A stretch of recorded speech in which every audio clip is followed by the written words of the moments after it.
It'll be one to go this time by. Coming to the green, buddy, coming to the green. Let's go get him. Go, go, go, take, go, go, go, go. Get your motor running. Head out on the highway. Go ahead.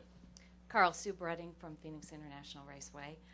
Talk a little bit about the gas pedal, and also I'm glad you like the racetrack. Talk about the visibility, the bright desert sun, especially on those last 5 laps. Yeah, the visibility's tough. The deal with the gas pedal is, I don't know if it's a tapered spacer or what, but it just seems like you're wide open an awful lot, and the damn thing won't go fast enough sometimes. So I always think, man, if I push a little harder, maybe it'll stretch that.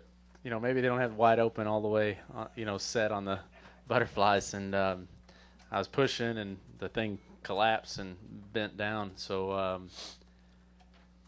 I didn't know we'd run that pedal before.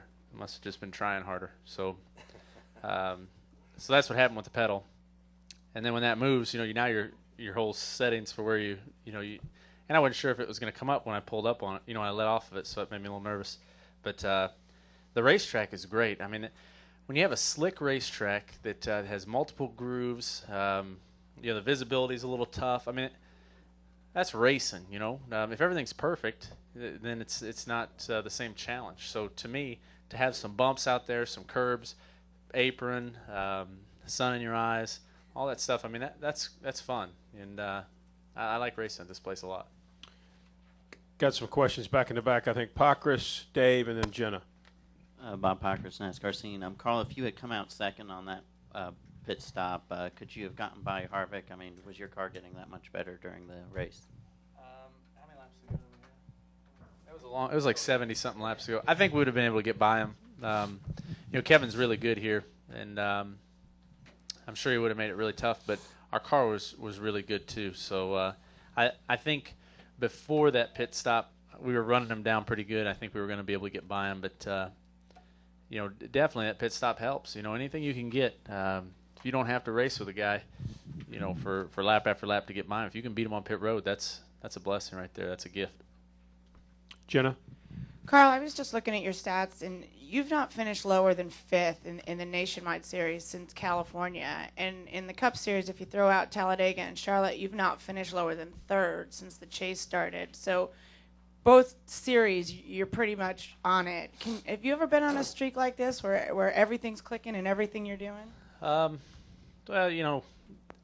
we're just performing well, and that's my guys, the engine shop, Drew and Bob have been making good decisions. It's a great feeling to go to the racetrack and know that you can win at almost every racetrack. And it's one thing I've thought about a lot, and with respect to the whole season, is that no matter what happens, I feel like our teams and what Jack and Robbie and everyone's been doing, we've built something that I feel like we're going to be really tough for years to come.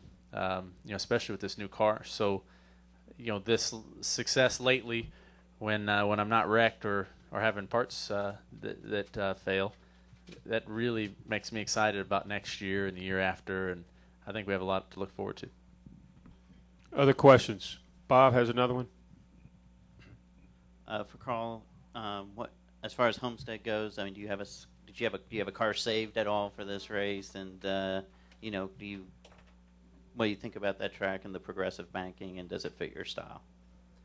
Yeah, I mean, we couldn't be going to a better racetrack. I like it. I like the idea of being able to run at the very bottom or the top. I'm sure Drew will bring the best car that we can possibly bring.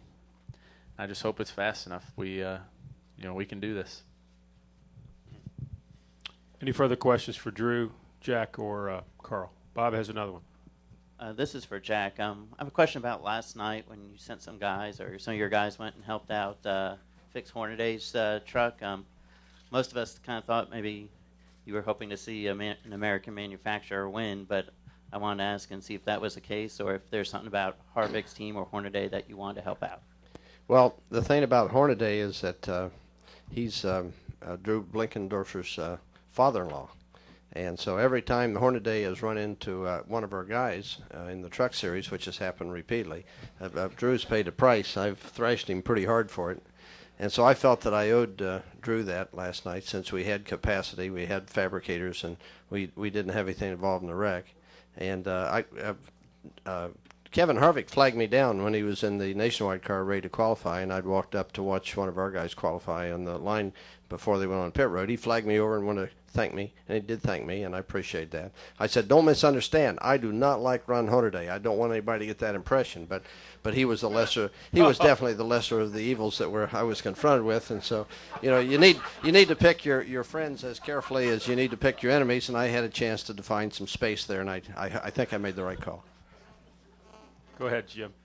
Yeah, Jack, you kind of mentioned that you thought maybe the damage to Boyer's hood turned out to be an advantage because of downforce. He passed 25. Well, that was pure speculation on my part, but anytime you have a chance on the front of the car to make a concave surface that can impact air, you have the potential to make more downforce. At the same time you do that, you have the potential to make the car loose. Generally what would happen is you'd expect to pick up downforce, which would stick the front end and unhook the back, which could be a much worse problem than just leaving it the way it was. But certainly, and I'm not taking anything away from Clint. He did a great job with a car that was damaged and made a great recovery, was patient with it, and worked up through traffic. He gets a lot of credit for that. Certainly I respect him for that. He did a great job. But his car was not diminished to the point that you say it couldn't have had speed. Depending on what balance they had in the car, it may have had a lot of speed. And I'm sure that the changes they made in tire pressure and or wedge and or track bar reflected the fact that the aero balance had shifted to the front of the car, probably to their advantage overall. Other questions? Okay, gentlemen, thank you for being in here. Thanks for putting on a great show, and good luck next weekend. Good luck tomorrow, Carl.